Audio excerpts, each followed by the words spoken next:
Okay, standing up on the roof, just going to give you a little bit of a heads up here just to let you know how things are.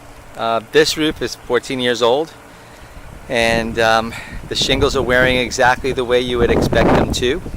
I'm going to say you may have anywhere between 3 and 5 more years remaining life depending upon how it's maintained from this point forward.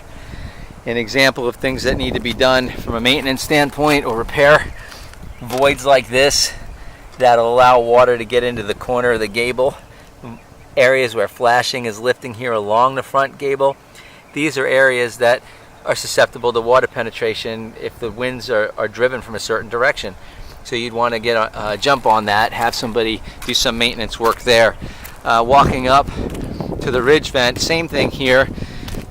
You've got exposed nail penetrations here, loose ridge vent, missed nail penetration there, and you can see the rust on the nail heads.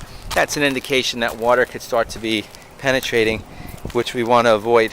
And as we come now walking towards the back end of the home, you can see I'm able to safely walk on these shingles, which is a good thing. I mean, that tells me that, you know, the granulars for the most part that remain are intact. I'm not sliding all over the place.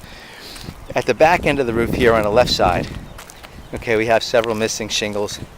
Just want to give you a heads up on that. You've got one there, and another 2 over there, and a third over there. So about 5 shingles that are missing.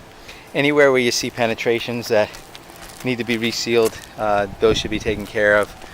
But for the most part, I think you're looking at a roof that's in fair condition. It is starting to show some signs of wear in many different areas, particularly here by the ridge.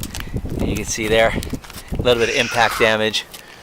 Okay, but overall, we haven't seen anything super major with this roof.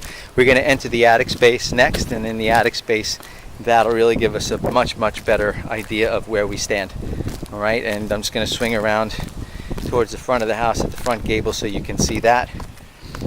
Okay, and again, like we said, nail penetrations wherever you see them, definitely want to make sure that those get resealed. You see that one right there, and those 2 right there. All right, and then just view your front gable, the roof from a distance. Okay, and we'll be in the attic next.